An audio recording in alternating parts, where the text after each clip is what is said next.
pessoal, hoje a gente vai ver um pouquinho da aula 10, tá? Que ele está relacionado, então, a quantidades em química. Então, essa aula está dividida em vários tópicos. O primeiro tópico, ela vai falar um pouquinho de massa atômica, mol e massa molar, tá? Então, vamos falar um pouquinho de massa atômica, ó. O que é a massa atômica? Quando a gente fala em massa atômica, a gente vai estar falando da massa de um átomo, certo? E a gente conhece algumas unidades quando a gente está se referindo à massa, né? Que, por exemplo, eu falo em gramas, em quilos, né? Em miligramas, né? Só que quando eu estiver me referindo à massa de um átomo, por este ser muito pequeno, eu vou usar uma unidade diferente, que eu chamo de unidade de massa atômica, que eu represento por esse Uzinho aqui, tá? Então, seria essa unidade diferente que a gente usa das convencionais, né? Porque a massa atômica de um átomo, a gente refere que um átomo é muito pequeno. Então, a gente usa essa unidade especial aí, certo? Então, a massa atômica de um elemento, ela é calculada tomando-se como base a massa atômica de um átomo padrão, que no caso aqui a gente utiliza o carbono 12. Então, assim, isso é só como efeito de curiosidade para vocês, né? Então, como que calcula isso? Imagina que eu tenho um átomo de carbono, né? Cuja massa dele é de 12 Us, né? 12 unidades de massa atômica. E eu vou dividir esse átomo em pedaços, tá? É como se eu pegasse uma pizza e dividisse em pedaços. Então, olha só. Um pedacinho desse átomo todo vai ser uma unidade de massa atômica. Então, a gente tem que lembrar que todas as massas atômicas de todos os elementos que a gente encontra na tabela periódica foi calculado exatamente dessa maneira, né? Ou seja, comparando, né, com a massa de um átomo padrão, que no caso o que a gente mais utiliza é o carbono 12. Então, se a gente for olhar a tabela periódica, aqui eu peguei um pedacinho dela, né, só para mostrar para vocês. Olha os dados que a tabela me dá. Ela dá lá os elementos, dá o número atômico e dá esse peso atômico, né, que eu posso chamar de massa atômica. Então, aqui eu circulei aqui do hidrogênio, do lítio e do sódio, né, só para a gente tomar como exemplo aqui. Então, quer dizer que todas essas massas atômicas aqui, elas foram obtidas, né, partindo, né, usando como padrão o átomo do carbono, cuja massa atômica é 12 Us, certo? Só que uma outra coisa que a gente tem que lembrar também, que essa massa atômica de um elemento na tabela periódica, na verdade, ela é uma massa atômica média de todos os seus isótopos. Como assim? Ó, primeira coisa, vamos lembrar o que é um isótopo. Isótopos, né, são átomos de mesmo elemento químico que possuem o mesmo número atômico, ou seja, o mesmo número de prótons, e diferentes números de massa, certo? Então, por exemplo, eu posso falar que o hidrogênio ele é formado por 3 isótopos. Eu tenho lá o hidrogênio com massa atômica 1, o hidrogênio com massa atômica 2 e o hidrogênio com massa atômica 3. Que no caso eles recebem nomes especiais, né? Que vamos só lembrar, que é o ítrio, o prótio e o deutério, tá? Que são esses 3 nomes especiais para esses 3 hidrogênios. Então, o que eu fiz? O que eu pego? Eu pego esses 3 isótopos, faço uma média ponderada dessas massas atômicas e é exatamente esse valor que eu encontro aqui na minha tabela periódica, tá? Então, a maioria dos elementos químicos é mistura de isótopos. Então, por exemplo, eu tenho o caso do carbono, que ele tem 2 isótopos, o cloro, que também tem 2 isótopos, e assim por diante. E existe uma técnica que ela é muito utilizada, que ela vai verificar a mistura de isótopos de um elemento. Como assim? Ó, essa técnica é chamada de espectroscopia de massa, tá? Que eu trouxe essa foto aqui do equipamento para vocês. Então, o que acontece? Olha, eu vou injetar nesse equipamento a mistura de isótopos, tá? Eu vou dar, no próximo slide, eu vou trazer o exemplo do cloro. Então, eu fui lá e injetei cloro nesse equipamento aqui. O que vai acontecer? Ele vai me gerar um gráfico como esse da figura que eu trouxe para vocês. No eixo X, eu vou ter as massas atômicas de cada isótopo. E no eixo Y, eu vou ter a porcentagem em átomos em cada isótopo, tá? Eu vou dar o exemplo e a gente vai ver melhor. Cada pico desse gráfico, ele vai representar um isótopo. Tranquilo? Aí, o que eu faço? A massa atômica de um elemento químico, que aparece lá na tabela periódica, na verdade é o quê? É a média ponderada das massas atômicas dos seus isótopos constituídos. Um pouco confuso, né? Vamos ver um exemplo? Vamos pegar o elemento cloro, tá? Que é o halogênio, tá lá na família 17. O cloro, ele é formado pela mistura de dois isótopos, ou seja, o cloro cuja massa é 35 e o cloro cuja massa atômica é 37. Então, eu vou lá, eu vou injetar cloro lá no meu espectrômetro de massa e olha só o que eu vou obter. Eu vou obter esse gráfico aqui, tá? No eixo X, massa atômica, e no eixo Y, porcentagem em átomos. Observem que eu obtive dois gráficos, dois picos. Se eu tive dois picos, quer dizer que cada pico vai se referir a um isótopo, né? Que foi o que eu falei no slide anterior. Então, quer dizer que o cloro, ele é formado por dois isótopos. Como que eu vou achar a massa atômica dele média? Olha só, eu vou fazer uma média ponderada, tá? Lembrando lá da matemática, o que é uma média ponderada? É quando eu sempre vou usar os pesos, né? O peso de cada contribuição aqui. Por exemplo, ó, eu vou pegar o 75, que é a porcentagem em átomos aqui, vou multiplicar pela massa atômica do primeiro isótopo. Então, ou seja, quer dizer que o isótopo cuja massa atômica é 35 U, ele tem uma abundância de 75%. Então, vou fazer esse produto aqui. Vou somar com um outro produto, que eu vou pegar a massa atômica do segundo isótopo vezes a abundância dele, 25%. Certo? E vou dividir por total, pelo meu total. No caso aqui, o meu total é 100, por quê? 75 mais 25. Tranquilo? Então, isso aqui é uma média ponderada que vocês aprendem lá na matemática. Então, eu estou atribuindo pesos, né? Quando eu resolver isso, olha só o que eu vou encontrar. Vou encontrar que a massa atômica média do cloro é 35,5 US. Se vocês olharem na tabela periódica, vocês vão encontrar exatamente esse valor aqui. Então, na verdade, esse valor que a gente encontra na tabela periódica é a média, né? É uma massa atômica média de todos os isótopos. No caso, o cloro, ele só tem 2 isótopos. No caso do hidrogênio, por exemplo, ele tem 3 isótopos. Então, vou fazer a mesma coisa. Pegar cada um dos isótopos do hidrogênio, vou multiplicar, então, a abundância dele, né, de cada isótopo, vezes a massa atômica de cada isótopo, dividir por meu total e vou achar a massa atômica dele, tá? E é exatamente esse valor que eu encontro na tabela periódica. Tudo bem? Então, isso aqui é mais como efeito de curiosidade para vocês. Como que eu chego nesse valor aqui, certo? Bom, o segundo item que a gente trabalha, que a gente usa muito em química, é a massa molecular. Então, ó, a massa molecular é aquela massa de uma molécula. Então, a gente tem que lembrar que eu tenho átomos, os átomos eles vão se ligar e vão formar moléculas. Então, quando eu estiver falando de massa molecular, na verdade, eu quero a massa do meu conjunto todo, né? Da minha molécula como um todo. E como que eu acho ela? Somando-se as massas dos átomos da molécula. Um exemplo, ó, CO2. Então, como que eu vou calcular a massa molecular do CO2? Eu vou pegar a massa atômica do carbono, que é 12 US, mais a massa atômica do oxigênio, que é 16 US.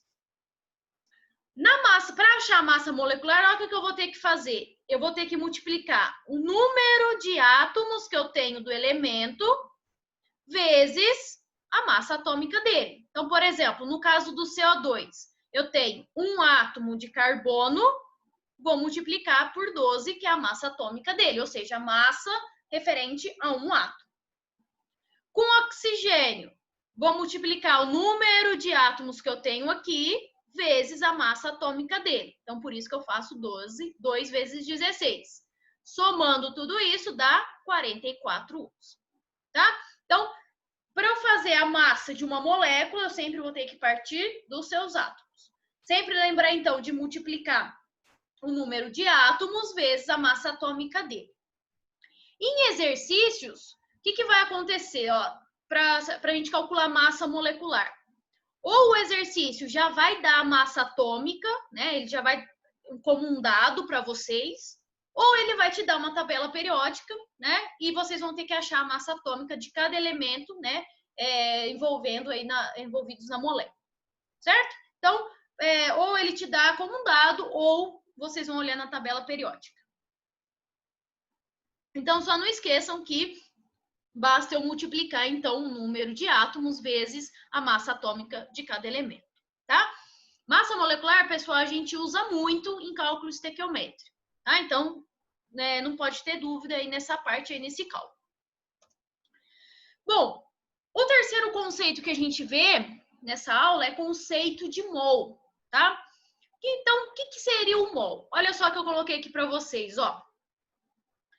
Pelo fato dos átomos e moléculas serem muito pequenos, os químicos resolveram contá-los em grupo, tá? Então, para isso, surgiu o que a gente chama de número de Avogadro, que é o 6,02 vezes 10 a 23, que, para facilitar a vida, né, nos cálculos, a gente usa apenas o 6 vezes 10 a 23, né? A gente esquece esses números depois da vírgula. Então, como assim? Ó, só para a gente entender melhor. É como se, por exemplo, quando vocês chegam no supermercado e querem comprar 12 ovos, tá? Ou 12 bananas, 12 maçãs. Ao invés de vocês falarem, quero 12 ovos, o que vocês falam? Quero uma dúzia. Então, perceba que a dúzia seria uma unidade, né? Que ela está sendo usada para designar as 12 unidades de ovos. Na química é a mesma coisa. O mol é a unidade usada para isso. Então, o que acontece? Como os átomos e moléculas são muito pequenos, os cientistas reuniram eles em grupos e contaram eles em grupo, então.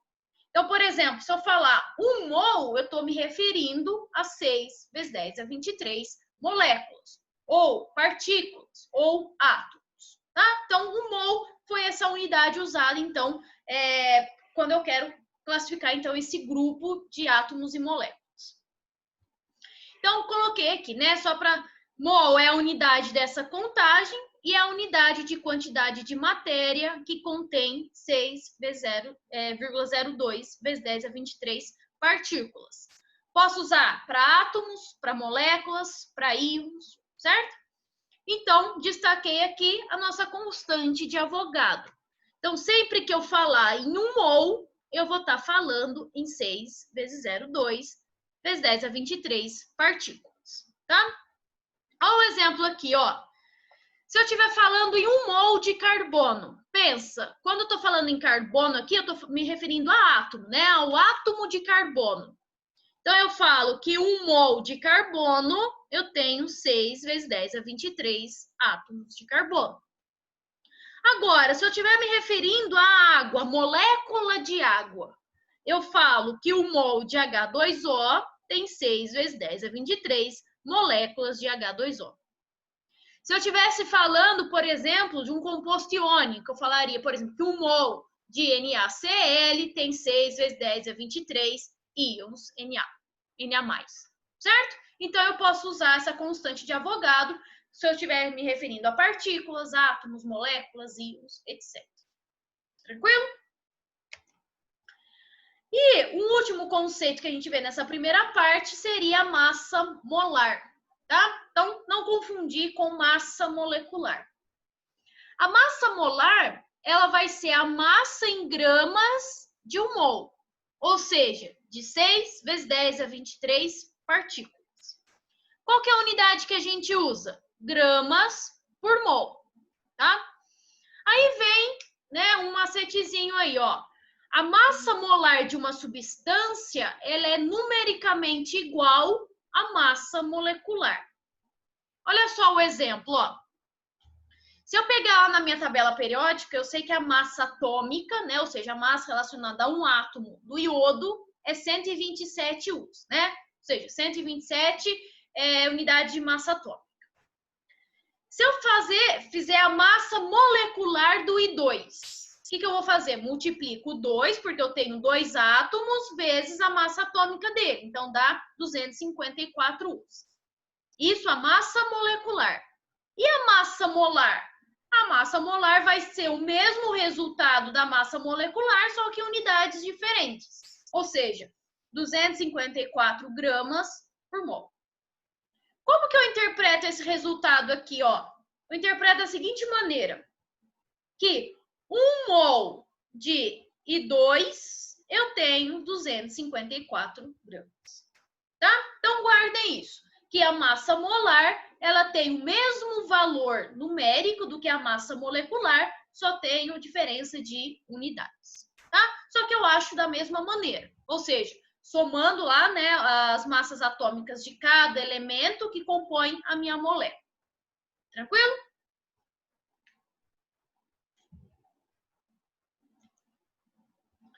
E o segundo tópico que a gente vê nessa aula, cálculo estequiométrico, certo? Então, a gente vê milhares de exercícios em relação a isso. Primeira regrinha, né, para fazer um exercício de cálculo estequiométrico, tenho que balancear a reação. Pessoal, tomem isso como hábito. Sempre que tiver uma reação química, veja se está balanceada, tá? Primeira coisa que vocês vão fazer no exercício. Bateu o olho, tem uma reação, vê se está balanceado. Por quê? E faça com muita atenção o balanceamento. Porque se vocês fizerem o balanceamento errado, vocês vão errar o restante do exercício, tá? Então, o que acontece? O que seria balancear a reação? Eu vou fornecer coeficientes de maneira que a equação possua o mesmo número de átomos de cada elemento nos reagentes e nos produtos, né? Então, por exemplo, ó, vamos pegar essa reação do CO mais oxigênio formando CO2. Então, o que seria balancear a equação? Tudo que eu tiver de um lado, nos reagentes, eu tenho que ter do outro nos produtos. Então, vamos contar aqui, ó. Nos reagentes, eu tenho um carbono, no produto, tenho um carbono. Nos reagentes, eu tenho 3 oxigênios. E nos meus produtos, eu tenho apenas 2 oxigênios. Então, a gente percebe que não está balanceado. O que eu vou ter que fazer?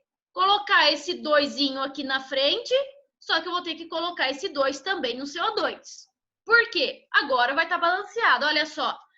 2 átomos de carbono para 2 átomos de carbono. Beleza. Em relação ao oxigênio, ó, eu tenho 2 com 2, 4. E agora nos produtos eu também tenho 4, tá? Então, sempre prestem muita atenção se a reação está balanceada ou não. Tranquilo? É o primeiro passo que vocês devem fazer. Segundo passo, definir as proporções para a equação fornecida. Então, vamos supor que agora eu tenho lá, né, a equação 2CO gasoso reagindo com 1O2 gasoso, formando 2CO2 gasoso. Olha só, pessoal, eu posso ter aqui em vermelho uma proporção que eu vou levar em consideração o coeficiente da quantidade de mol. Então, eu sei que esse coeficiente estequiométrico aqui, ele vai estar me referindo, né, à quantidade de mols que eu tenho de cada substância. Então, quer dizer que eu tenho 2 mols de CO, 1 mol de O2 e 2 mols de CO2, tá? Então, essa é a primeira relação que eu posso fazer no meu exercício. Relacionar a quantidade de matéria, né? Quantidade de mol dos reagentes e dos produtos. Olha só nessa linha em verde aqui. Eu posso fazer essa proporção levando em consideração a massa molar de cada substância. Então, se eu olhar lá, né, por exemplo, aí no caso do exercício, ou ele vai me dar as massas atômicas de cada elemento, ou ele vai te dar a tabela periódica. Então, achando lá a massa molecular do CO, eu vou achar que é 28. Só que quantos mols eu tenho de CO? 2. Então, por isso que eu tenho que fazer esse produto, 2 vezes 28, que dá 56, tá? Porque a gente tem que lembrar que a massa molar de cada substância, ela vai estar se referindo a 1 mol. Só que, de acordo com o meu coeficiente estequiométrico, eu tenho 2 mols. Então, por isso que eu faço essa multiplicação aqui. No caso do O2, olha só. Se eu achar a massa molar dele, eu sei que é 32 gramas. Vou multiplicar pelo número de mols. Quantos mols eu tenho? 1. Então, por isso que fica 1 vezes 32. A mesma coisa com o CO2. Achei a massa molar dele, que é 44, vou multiplicar pelo número de mols, e por isso que dá 88, tá? Então, assim, ó, primeira relação que a gente faz no cálculo estequiométrico, a relação de mols. Então, você vai relacionar quantos mols eu tenho de cada substância. E isso a gente vê pelo coeficiente estequiométrico. Segunda relação, vou achar a massa molar. Lembrando de sempre multiplicar pelo número de mols de cada substância, certo? Terceira relação, ó, que eu destaquei aqui em azul. Eu vou usar o coeficiente vezes o número de moléculas, ou seja, o número de Avogadro. Então, por exemplo, eu sei que 1 mol é 6 vezes 10 a 23, né? Só que como eu tenho 2 mols, vou multiplicar por 2. Com o oxigênio eu tinha 1 mol só, então multipliquei por 1. E do CO2 eu tinha 2 mols, então por isso que eu multipliquei por 2. Certo? Então, novamente, não esqueçam de multiplicar pelo coeficiente estequiométrico. E uma quarta relação é quando a gente estiver trabalhando com produtos gasosos, que eu vou trabalhar com volume. Então, eu sei que em 1 mol eu tenho 22,4 litros, que seria o volume nas condições normais de temperatura e pressão, tá? Então, por isso que aqui ele multiplicou por 2 novamente, porque eu tenho 2 mols. Aqui por 1, que eu tenho 1 mol. E aqui 2 mols, porque eu tenho 2 mols de CO2, tá? Então, eu tenho lá a constante de Avogadro, que 1 mol é 6 vezes 10 a 23 átomos, por exemplo. E tenho o volume molar, então, que 1 mol sempre vai ter 22,4 litros. Isso nas CNTPs, tá? Então, a gente usa também muito esse dado quando eu estiver trabalhando com substâncias gasosas. Tranquilo? Pessoal, a gente tem 2 minutinhos aqui e daqui a pouco vai encerrar a nossa aula. Então, para evitar que encerre aqui no meio da explicação, eu vou já fechar essa aula. Daqui 2 minutinhos eu já abro a segunda aula de novo, tá? Parte 2. Só para o Zoom não interromper a gente, tá? Mas usando esse mesmo ID e a mesma senha. Já já a gente volta.